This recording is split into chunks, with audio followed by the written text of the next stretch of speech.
Good morning, good afternoon, and good evening, everyone, and happy National Small Business Week. Welcome to How to Catch a Big Fish, Selling to Enterprise. My name is Colin Main, and I'm the Director of Programs at the Nasdaq Entrepreneurial Center. And for those of you who may not know, the Nasdaq Center is a nonprofit that's building a better path for entrepreneurs worldwide by improving inclusion, access, and knowledge in entrepreneurship. As you may have just seen in the chat, the Nasdaq Entrepreneurial Center, along with our partner Mentor Club, launched a free mentor matching platform for entrepreneurs called Mentor Makers. You can create your own advisory board to guide and inspire you with in-the-moment mentorship from topic experts and professionals dedicated to providing exceptional mentorship to entrepreneurs across all races, industries, and geographies. So find or become a mentor today by using the link in the chat.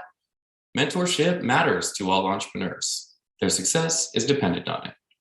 Quick housekeeping item, we're going to open up for live Q&A at the end of the event, so please submit those questions for us in the Q&A function at the bottom of your screen throughout the presentation.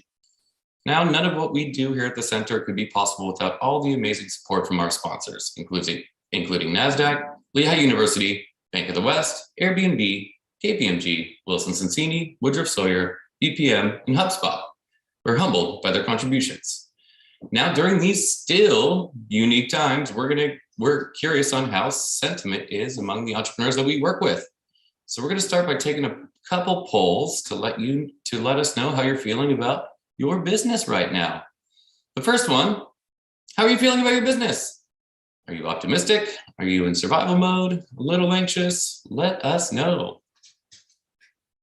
I'm going to let this roll for a second. Look like optimism is in the lead, but understand there's a little bit of anxiety out there. All right, I'm going to end this poll, share those results. Looks like optimism is at the top of the key, but hopefully this presentation will help some of those other anxieties. And the next poll, this one, what's keeping you up at night? Helps us understand what programs we should be hosting for you, the entrepreneurs we serve in the next coming months. So if you drop that into the poll, we'll hopefully be able to host these in the next couple months. All right. Well, there's no surprise with the results to this one. Looks like sales is at the top of the key, and you're in the right place because our presentation today will definitely help you with that. So without any further delay, please join me in giving a warm welcome to our panelists in the chat. Our moderator, Paloma Vidgen, she's the SME segment strategy at Women Entrepreneurs at Bank of the West. We've got Wendy Mann-Flores, Senior Lead Program Manager, Supplier Diversity, Vice President of Corporate Procurement at Bank of the West. We've got Dr. Green, PhD, President and CEO of Women Business Enterprise Council Pacific. And we've got Stacy Harms, the Senior Procurement Manager and VP at Bank of the West. Panel, welcome. Good morning, and thank you, Colin. And again, happy Small Business Week. We were joking before this began that, Small Business Week ends today, but we celebrate you small businesses every single day. And so it's a pleasure to be here. My name is Paloma Vidgen, and I work at Bank of the West. For those of you who aren't familiar with Bank of the West, we are a full-service bank operating in 19 states. We offer everything from retail and consumer banking, business banking, commercial banking, as well as wealth management. At Bank of the West, we are a fundamentally different bank. Our leaders consider issues like gender equality, diversity, and our impact in the world when making decisions. And I'm very fortunate to lead our Women Entrepreneurs segment at the bank, where I get to put together strategies and solutions to help women entrepreneurs as they build and grow their businesses. Today, we are unpacking selling to enterprise for startups and small businesses. Making your first big sale to a big customer is never easy, especially in the current environment.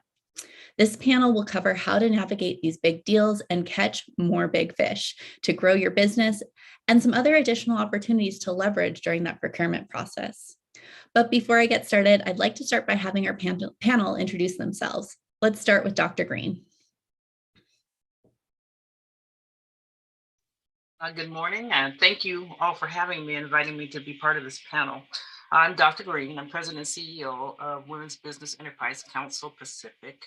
And WBEC Pacific, we're called, is part of a larger network. There's a nationwide network with Women's Business Enterprise Council. And so if you hear me say WBEC and WBEC, that's who we are. We're one of 14 organizations across the nation that partner with WBEC.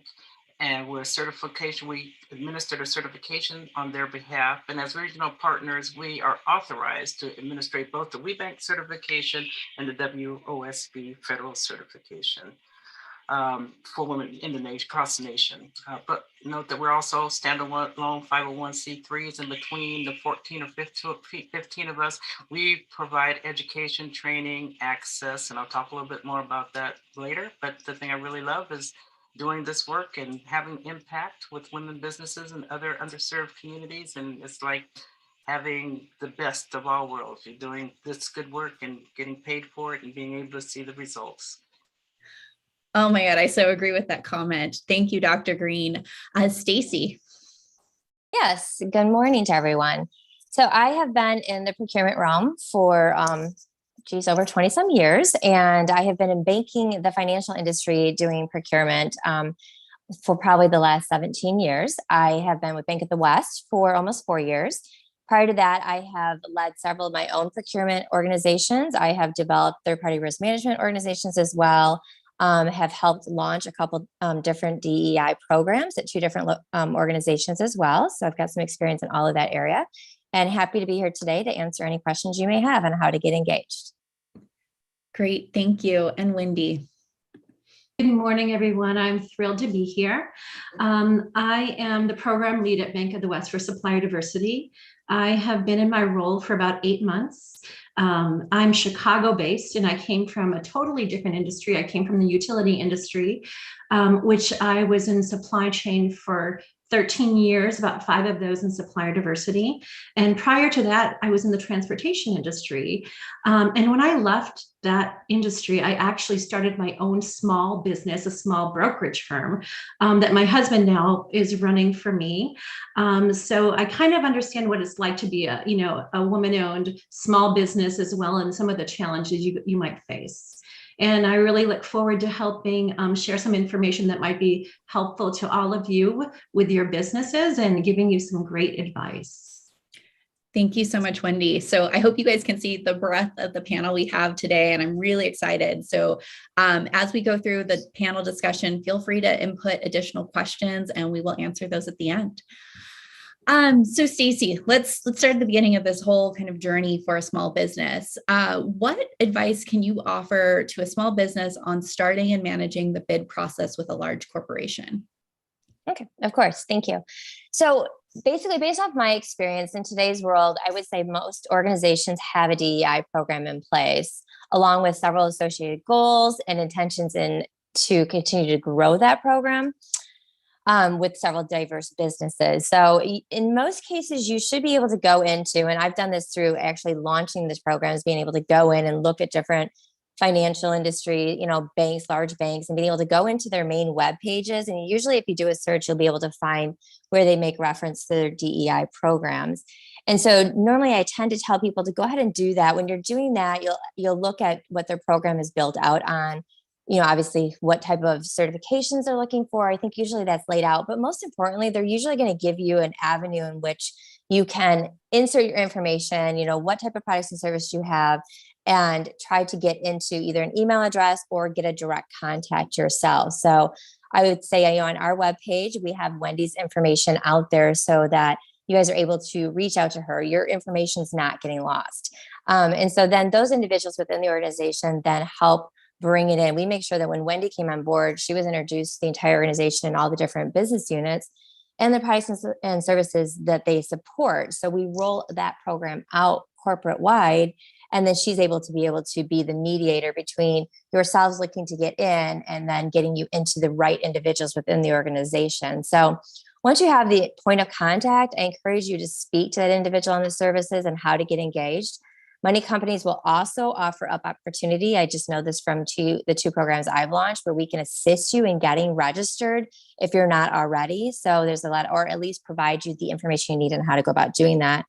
And then I also encourage you to try to always, stay involved with a lot of different chapters, whether they're local chapters that will help support you as well, because we do get memberships within those organizations, and Wendy may be able to speak to it a little bit more even, but we get memberships out there to be able to also connect ourselves with you. So if you're not coming directly to us, we're finding a way to come out to you as well through those different organizations. So I encourage you to try to reach out to your local chapters, national chapters, whatever you can do, and then look at the websites for all these different businesses and try to find a key point of contact for you. Thank you so much, Stacy. I know we obviously make it very easy, but it can still be challenging to find the right person within a corporation. And I've gotten that question several times, or get the emails from someone for something that would be totally out of my realm of scope. Wendy, can you speak to, if there isn't clear-cut information, how do you find the best person to reach out to in a corporation, and how do you engage them, especially when it's maybe a cold reach out? Absolutely. And great first step, Stacy, looking at that company's website, finding out even if they do have a supplier diversity program, if there's a portal, if there's an email, but a lot of times there isn't. So one of the things that I found very helpful is actually going into LinkedIn and putting the name of the company that you're targeting and just putting supplier diversity. So if you're targeting Bank of the West supplier diversity, it will pull up anything related to supplier diversity with Bank of the West, including my profile. And that way you might not have my direct email, but you have my LinkedIn messages. You can send me a message via LinkedIn, which is a great way to start. And when you do send an email to the supplier diversity leader at the company that you're targeting, one of the things that I've really noticed, a lot of people in their initial emails don't indicate whether or not they're a diverse supplier. So that's a really important thing to remember to include in your email.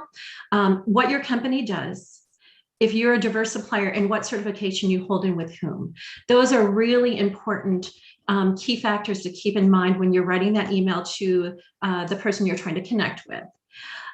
Make sure you include a capability statement when you send that email, so we know and we can keep that in our files and refer back to that when there are opportunities that come up within our company that fit within your space.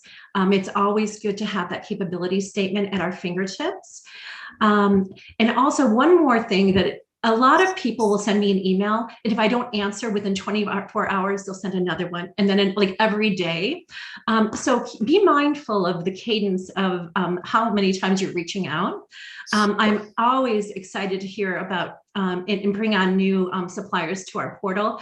But just be mindful that sometimes if there are multiple emails, 6 emails within 3 days, it's a little bit of overkill. So just be mindful of that. Thank you so much, Wendy. And before we move off this topic of finding the right person, Dr. Green, anything you'd like to add on the topic?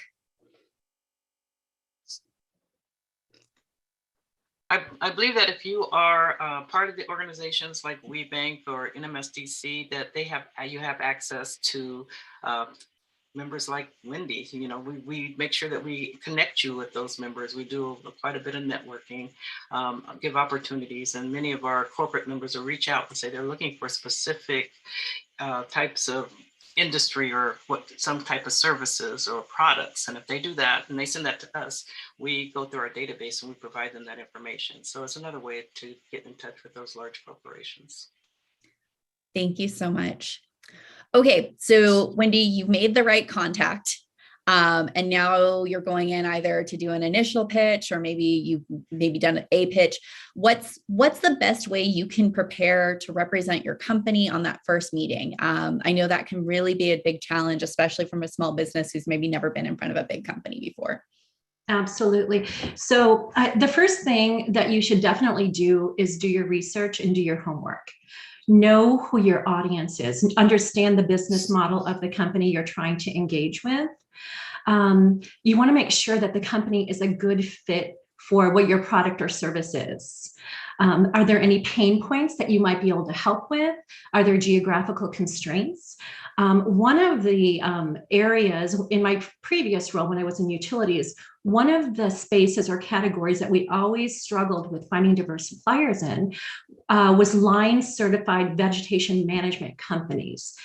It's a very specific space, and we just really had no luck in finding diverse companies that were line clearance certified. So just be very mindful, do your research and your homework. And it should also make sense. The engagement should make sense. Like if you have a shoe designing company, don't target a bank. Make sure you're targeting, the right audience, that's going to be more fruitful for you. Know your market, know your competition, and be able to articulate what sets you apart from your competition. There have been several networking events that I've attended, and I've met with these brilliant people, brilliant engineers that have engineering firms, but they're really not the best at articulating what their company, the value that their company is going to bring to yours. So, be bold and concise with your messaging and practice your 30-second elevator speech. Make sure you're conveying who you are and what you bring to the table, and make it memorable. Make sure that it's, you're going to really grab the attention of whoever you're trying to target. Thanks so much on that, Wendy. And there's one other question. It might be for you or Stacy, because it's something I've got asked. The procurement process in a large corporation is not overnight. How do you kind of set expectations with a small business that maybe is like, I don't understand. Why isn't this happening within a week? I'll go ahead, and Stacy, if you want to jump in. If you're a small, diverse business looking to, get your foot in the door, patience is your friend. I mean, you really have to be persistent and patient. Ask questions. If you do participate in a bid, if you're invited to bid on a project and you're not picked to move forward, ask questions. That's what your supplier diversity advocate is there for, to help you understand, where could I sharpen my pencil? Can I be better on price? Can I be better on scheduling? So always make sure you're asking plenty of questions throughout the whole process. Thanks, Wendy. And Stacy, anything you want to add on that? I think the only thing I would add is you're right. There's no, especially in the financial sector, there's no quick pace process to an RFP for whether it's new products and services, or we're taking something we currently have out to bid and we're engaging new vendors. That's the goal. And we'll kind of, I think, get a roll into that here in a second on how we do that. But in the financial sector, it's not always just the price. I mean, so we are definitely looking to engage with more. We're looking at locals all the time. We're looking at engaging with more diverse vendors. 100%. So hence the inclusion. But the time taken there is not always just the price and what you provide, right? It's also in the financial sector, we have to evaluate a little bit of the risk that goes along with doing the business with the vendors. And so in most of the categories where we have the most success in engaging the diversity in vendors is where there's a little bit of a lower risk too. So you're not going to find we're not going to find as many usually in like core platform systems to running a bank, right? It's a higher risk type of area. So, but it doesn't mean anyone's not looked at. So we do look at everyone, but the process is kind of slow end to end because we have to evaluate risk. We have to evaluate what they provide, the deliverables, and then we do still have to run some risk review. And how risky is that amount of business as far as like the inherent risk of doing business with an organization?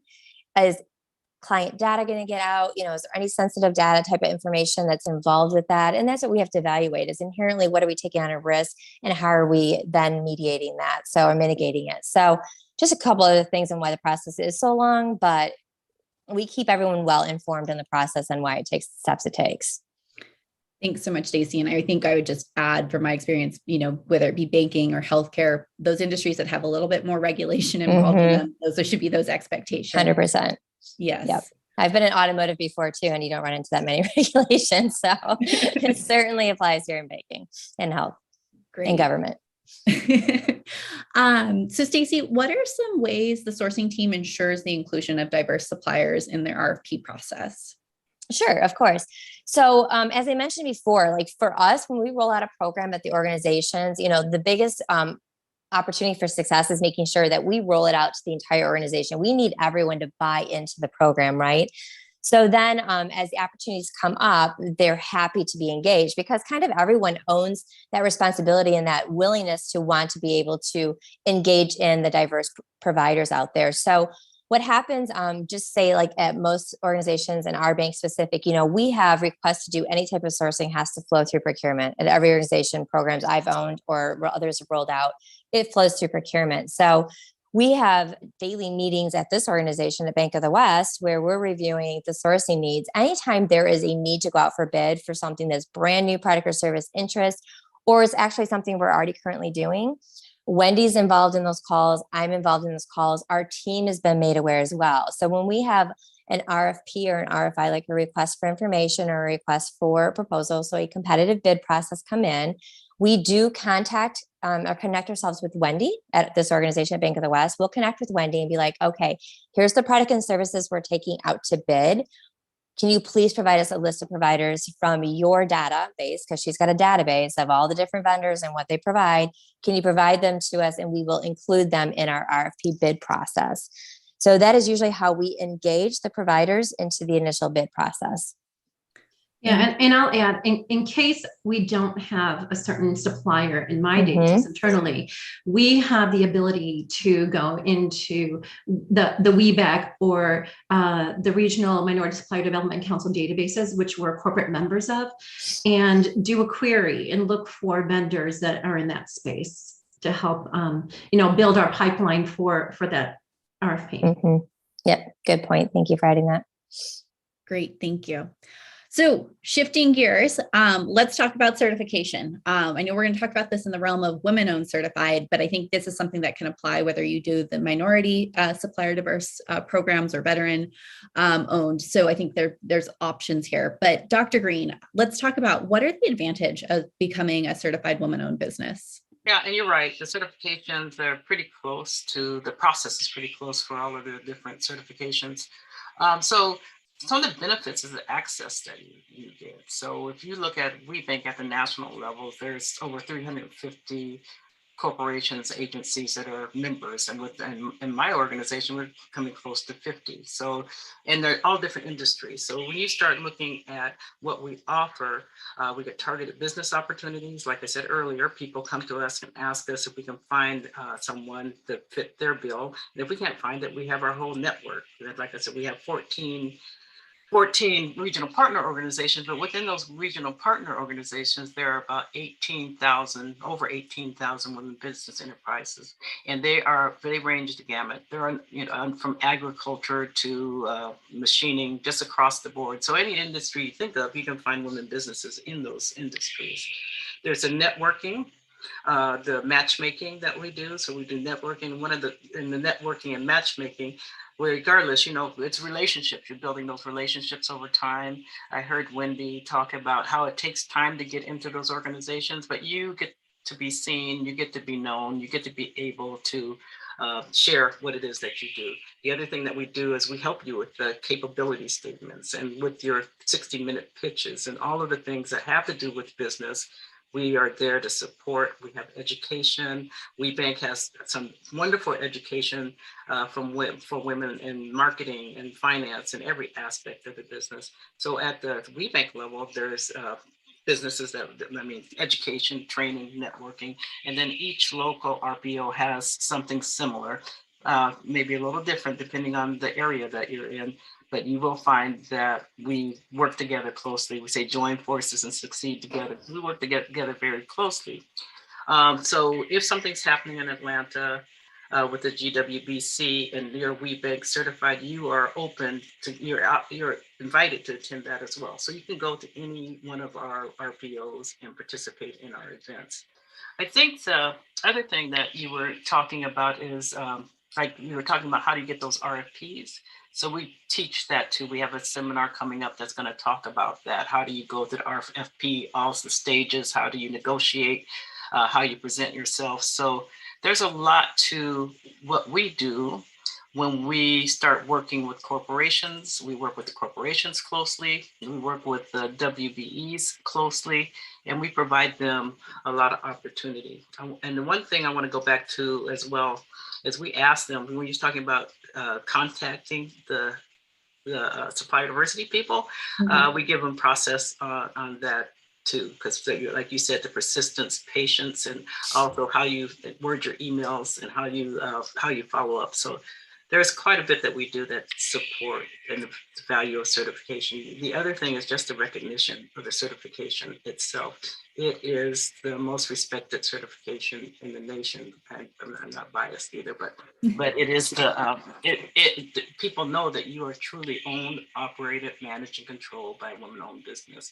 And I think that's why you see such success with the overall increase in women businesses that are certified, and also corporations that use our certification. And sorry, before we move off this topic, I think it's 5% of all government contracts have to be diverse suppliers. So that also puts you in line for that, right? Which is a huge advantage. Yeah, they do negotiate. Some organizations. My prior life was at Boeing, so some organizations do negotiated some subcontracting. So they negotiate how much they have to spend with women-owned business, SDBs, and small businesses.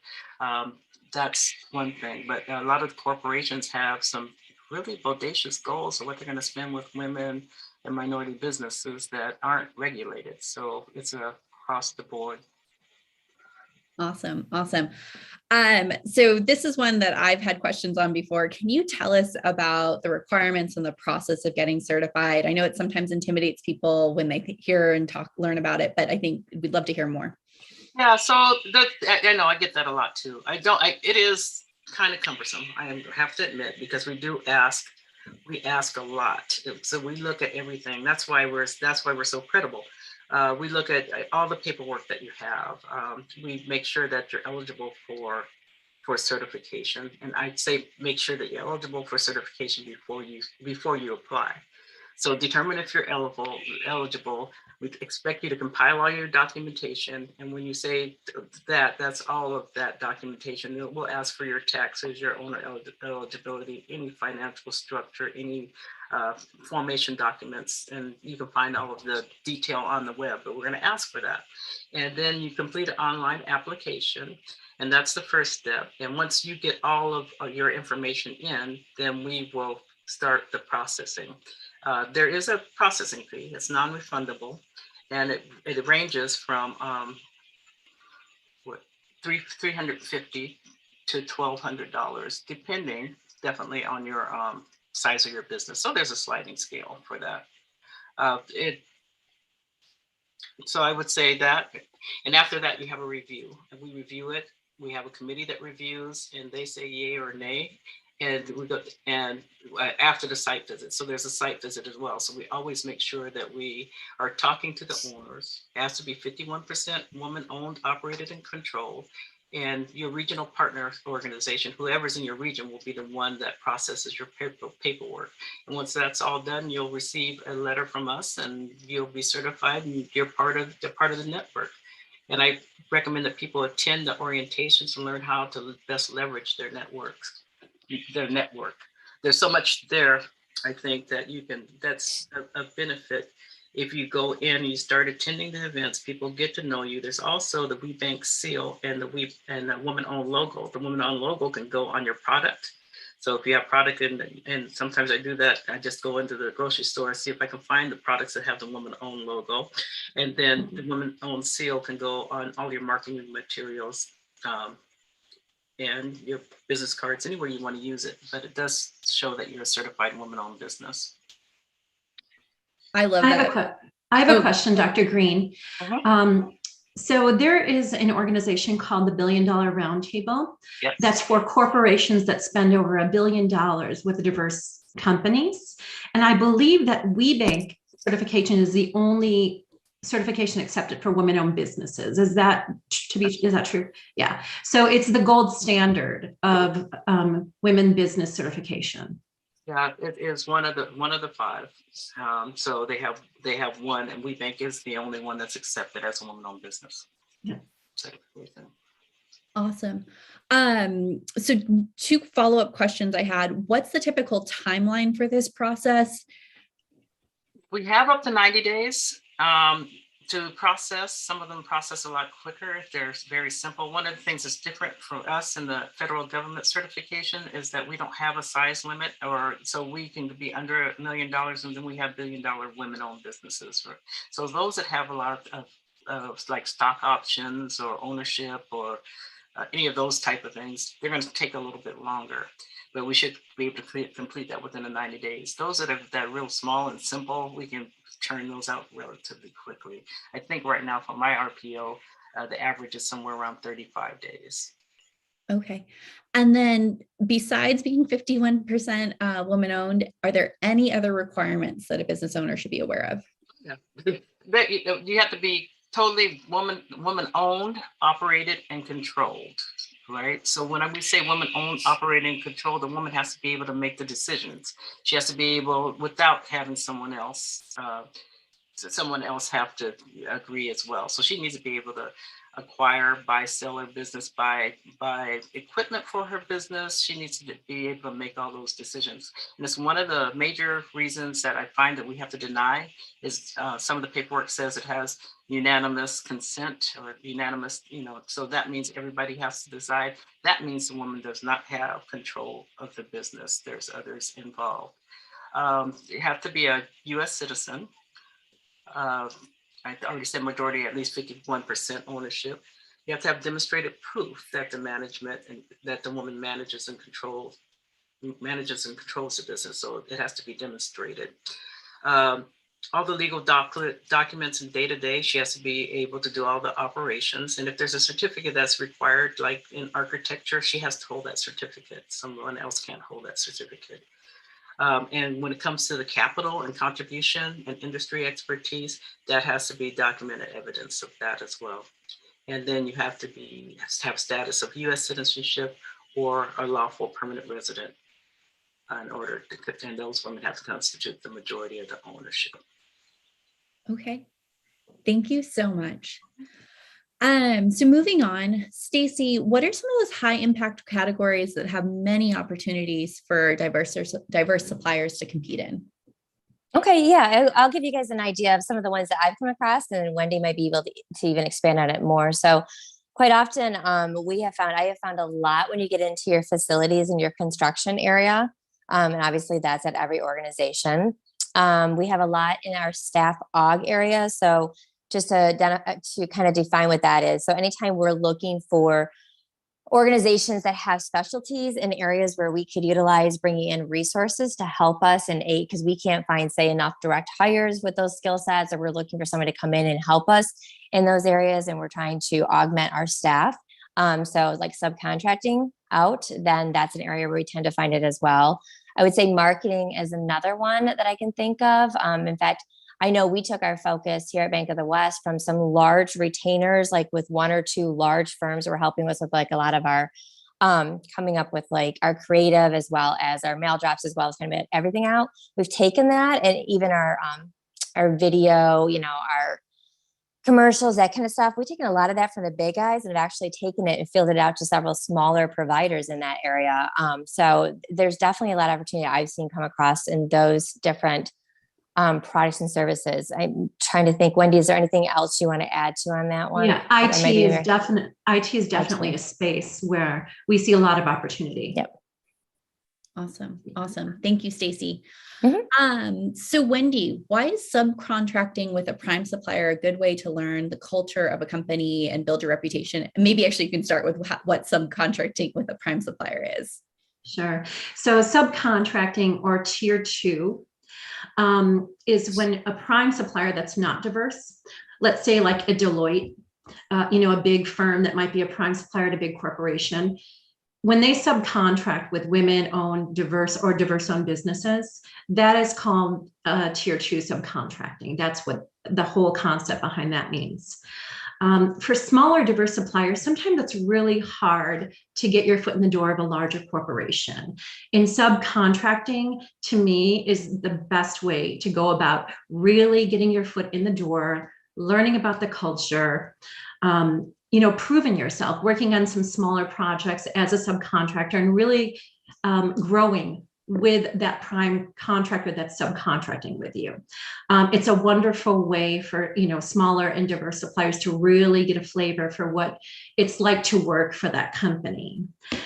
So how do you go about doing this? So again, I can't emphasize enough how important research and homework is. So really understand the company that you're targeting, research that industry. Who are the major players? Who are the major players that support industries like banking or healthcare, utilities? Research their websites, go on their webpage and see if there are any opportunities, maybe events coming up that you might be able to go to and start networking with people from those companies so they understand what you have to offer them. It just working as a subcontractor really helps you understand a company that you want to approach to maybe one day be a prime yourself. I've seen it happen many times. A smaller company will come in as a subcontractor, do excellent work, and be able to make the money to continue to grow their business. And then one day they'll be competing against those primes who were the prime contractors. So it's a really important step for small suppliers to have that mindset that it's okay to come in as a tier 2 supplier and not always as the prime. And a lot of times now, corporations that are embracing supplier diversity are requiring their prime contractors to actually have a subcontracting plan when they're bidding on any initiatives in companies. They want to know, okay, so you're a Deloitte. What are you going to do to help move the needle, in the supplier diversity world? We really expect our suppliers to be subcontracting with small diverse suppliers whenever it's possible. So that's something that's becoming more and more expected. So it's a good opportunity for small companies to really get their foot in the door through the subcontracting. I love that. Thank you, Wendy. And I want to pitch over to Dr. Green. Does WBEC help support potentially those relationships through all your networking? Yes, we do actually. And one of the things we did a Ready for Prime Time. We invited our corporations to bring their primes, and so they could meet our WBEs that way. But as Wendy was saying, a lot of the corporations already have that and have a second tier program or require a second tier program. I work with some construction companies that are doing work, say, for like a communications firm, right? So they're doing that work, but they also have their own supplier diversity program, and they're looking for their suppliers. So it does tier down. So when you start looking, I think you have to be relatively strategic, when you're when you're trying to figure out where you should come into the supply chain. There's things that we look at in the supply chain, whether or not you are financially secure enough to go long-term with that contract. Sometimes it's better, whether or not the insurance, the overhead, all of that, sometimes it's better to come in as a second or third tier, so you're not having to pay that out, or you may not be able to meet those requirements. So Wendy's absolutely right when she says that sometimes it's better to go in, learn the business, grow the business, understand all the requirements, and then be able to compete. But I think honestly that you'll find that most of the major corporations, and now I'm looking at even smaller, mid-size, they have supplier diversity programs. Mm-hmm. Thank you so much. I'm going to wrap up with one final question before we get to the Q&A, and we've gotten quite a few pre-submitted and submitted live questions, so I'm excited for that. But let's go a quick round robin. What is maybe that top or one best practice you would suggest to any small business going after a big contract? And I'll start with you, Dr. Green. I think it's the understanding your business and what sets you apart, understanding how to put your capability and having a capability statement in your intro, and really understanding the business that you're talking to, what they're looking for, and that you've done your research. Great. Stacy? I think a lot of what Wendy and Dr. Green have just said, even about the, really doing your research. But I would say, I think one thing I'd add differently is just network. I mean, I just remember over the course of my career going to different local meetings and stuff and collecting business cards that, the stack was this big, and making a list of all these providers that have come across and what they're providing. So just find every opportunity you can outside of trying to find the correct contacts at the large organizations, but attending anything that is locally represented to you or something where you can just get the opportunity to talk face to face and network, because those relationships go a long way. Awesome. Absolutely. And Wendy? Yeah. So I would say It's really important as a small business to protect your capacity. So if you're, competing on a bid and, you're awarded a bid, you need to make sure that you can support, like Dr. Green just mentioned previously, can you support the entire scope of this work with the infrastructure you currently have in place in your business? Is your back office strong enough to be able to help you with your invoicing and your receivables to make sure that the cash flow is there? So with that, I want to say, don't be afraid to just take a piece instead of the whole thing to start out until you grow your business to a point where you're able to really comfortably bid on larger projects and manage them effectively. Mm-hmm. And I would add to that, don't be afraid to say that. So the scope for a bid process will come out. If that scope is overwhelming and you do think there's certain aspects of it you can't support, you're better just to not bid it, because we're not going to write you off and not include you again next time, right? So anytime we do a bid process, even to the people who are not awarded the business at the time, we still advise them, here's where you might have fallen short, but it does not preclude you from being included in the future. So don't be afraid if you can't necessarily meet the capacity, or there might be some elements you're concerned about fulfilling. It's easier to back out than to fail. So, don't set yourself up to fail early, because we will definitely connect you later. Absolutely. And don't be afraid to ask the question if there's a piece of that bid that can carve out just for you. Yes. I would also say, just don't, if you don't think you're able to do it, don't do it, because they don't forget. Once you fail, it stays with you, and the next time you won't get an opportunity. And I also want to say, Stacey, you're right with the networking. That networking piece is critical. Just the relationships that you build make all the difference. Big. Face-to-face is so different than just sending an email in through the website, right? So definitely attend that, because that face-to-face introduction is definitely, obviously, through your life is obviously more critical. So.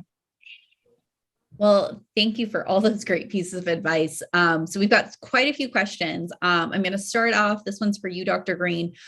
There are a few other women-owned certifications out there. So can you kind of explain the difference, how they compare, contrast? I know someone specifically mentioned the SBA one, but I believe also NABO's just launched theirs. And I think one other is out in the marketplace. Well, several. It depends on where you are. If you're in some municipalities have their own certifications. The states all have their own certifications. There is the women-owned small businesses with federal. So, and then in California, there's CPUC if you want to do utilities work. So what I tell people is look at the certifications. Our certification really is targeted toward corporations, and generally large corporations, but mid-sized to large corporations. If you want to do business in the state, you have to have the state certification. If you want to do, if you want to do business with the government, you have to have the federal government certification. So I say, don't limit yourself to having a certification. Get the certifications that you're qualified for, because nothing worse than having to chase a certification once the opportunity comes up that you won't be able to get it fast enough to bid on the project. Great, thank you. I think Wendy, this one, or Stacey, you can take it. You touched on it both, but how do you find contracting opportunities to be a supplier to a larger contractor? So, like we said, I think all three of us have said the same thing. To really do your research and your homework, understand the industry, understand who the major players are who support this industry, and start networking. Look for those opportunities. Like Dr. Green said, they have the prime time opportunity where they invite non-diverse suppliers to a networking event, and then they invite their diverse suppliers to start networking and connecting. So look for opportunities to network through the diversity councils in your region. Great. Anyone want to add on to that one at all? I'll just say we do regularly host industry events that have networking with them. So it's either a roundtable or a supplier introduction or matchmaking. So it's an opportunity for you to get out in front of these folks that have these contracts and make your pitch. Let them know what you can do and why you would add value to their organization.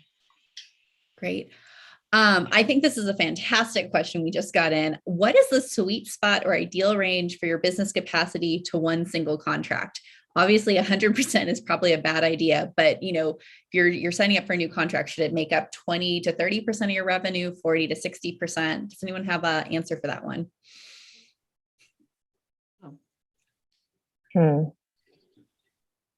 Wendy's shaking her head. I'm going to ask her because she owned a business. And yeah, I mean, I definitely wouldn't. 100%, absolutely not. You never want to extend yourself to that point.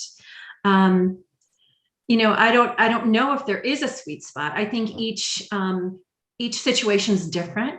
What is your return on investment? There's a lot of things that go into this question that you just can't answer with one simple answer.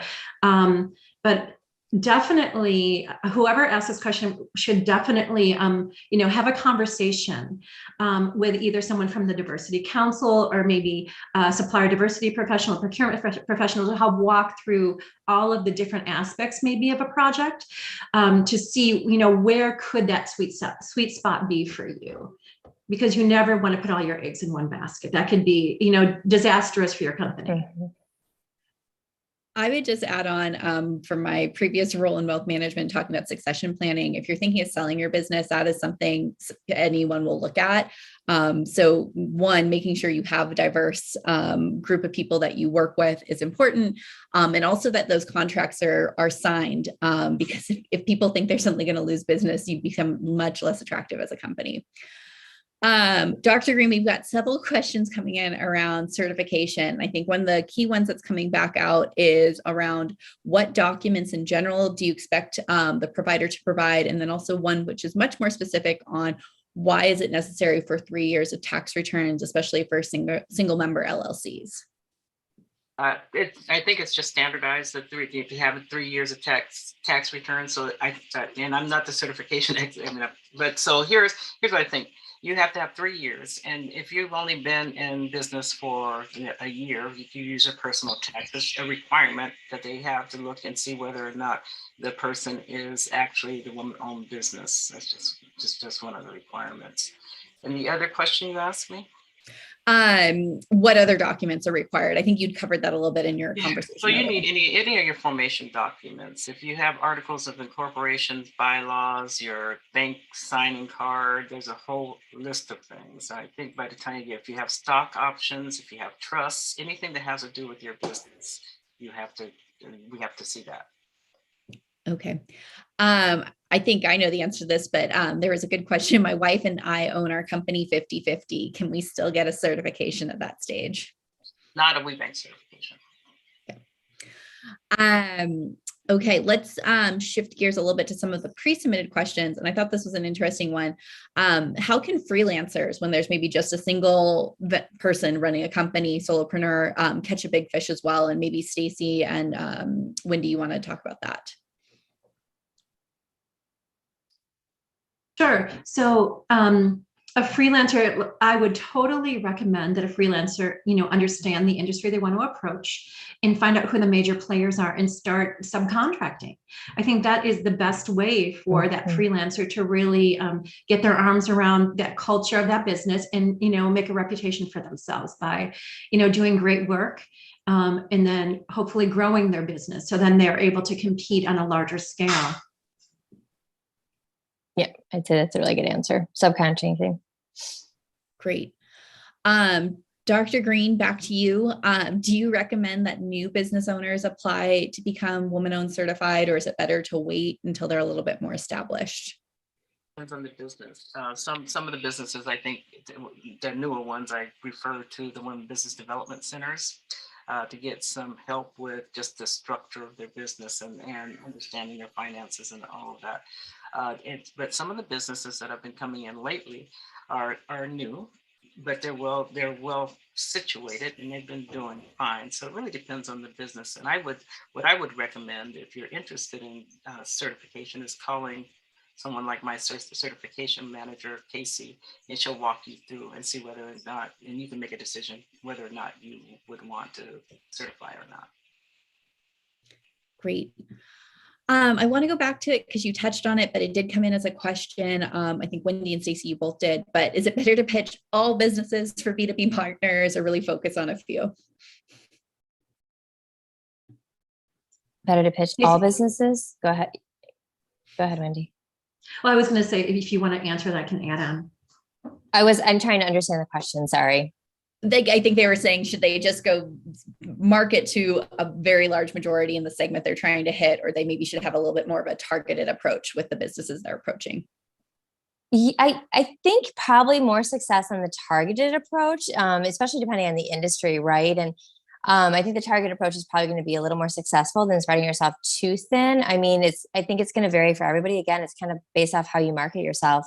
But I would think a targeted approach would be more successful and focus really on its strength, because again, it's really just earning like one good opportunity, right? And then you're going to grow from the success of that. So if you target and earn one good opportunity where you know you can be successful in that area for that organization and it's an opportunity you can win, then target that, because you'll grow from there. And then that becomes part of like your corporate resume as well, right? So, and just to add on to the financial stability too, just something, I know it's a financial question for certification, but also, regulated businesses, that's part of the due diligence we do as well, as we'll be looking for financial stability as well. So I think that all kind of goes hand in hand with the certification, as well as the organization itself would be looking at your financials as well if they're not public, just looking for stability.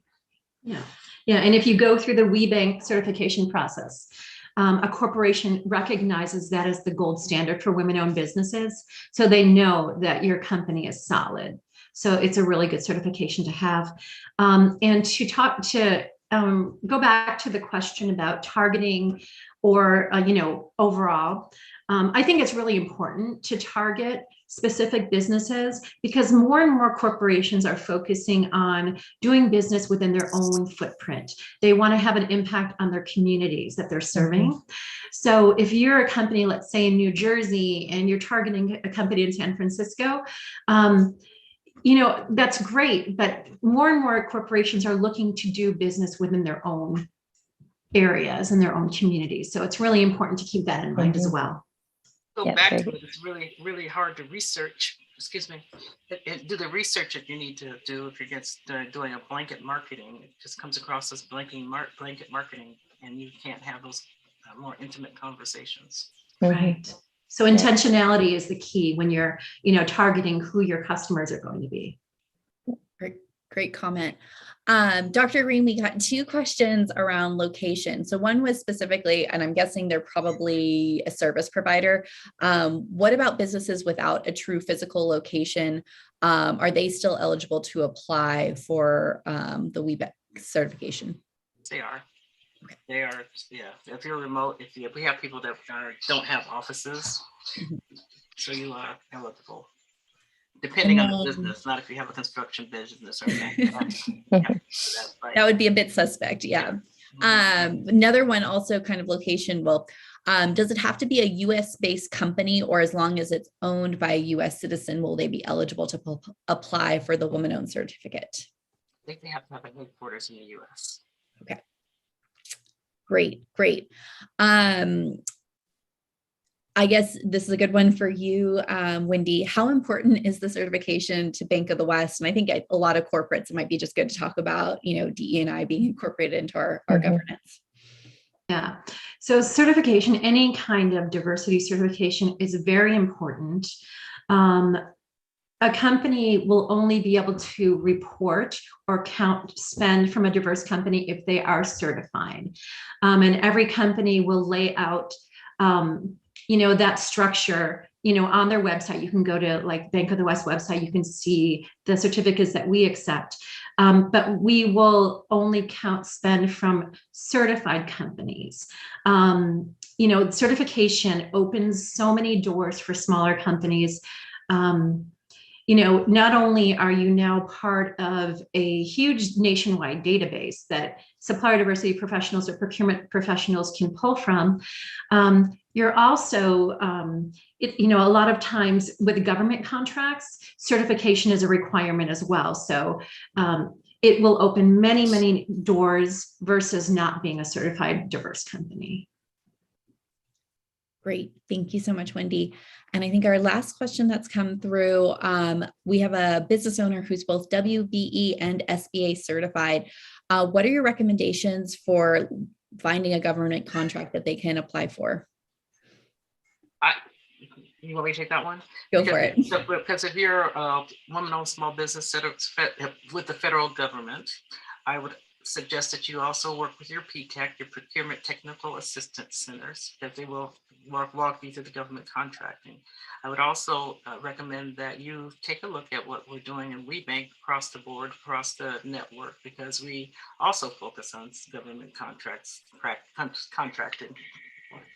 And we have some workshops for that as well. And the other part is that our sister organization is Women Impacting Public Policy, WIP.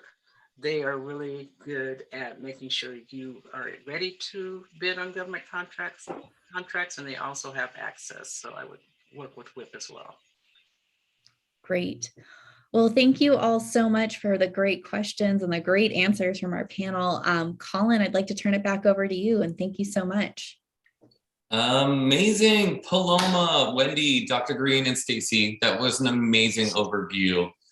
I hope everybody in attendance learned as much as I did, because this is a very, very complex topic, and you guys did a great job. So thank you for sharing your insights, your wisdom, and setting such a great overview on this topic. So on behalf of everyone on our team, thank you so much for joining us. Thank you. Thank you. For those of you still on, join us for upcoming webinars. You can use the link in the chat to view a few coming up next week. We appreciate you joining us today, and we look forward to seeing you all online soon. Have a good one, everyone.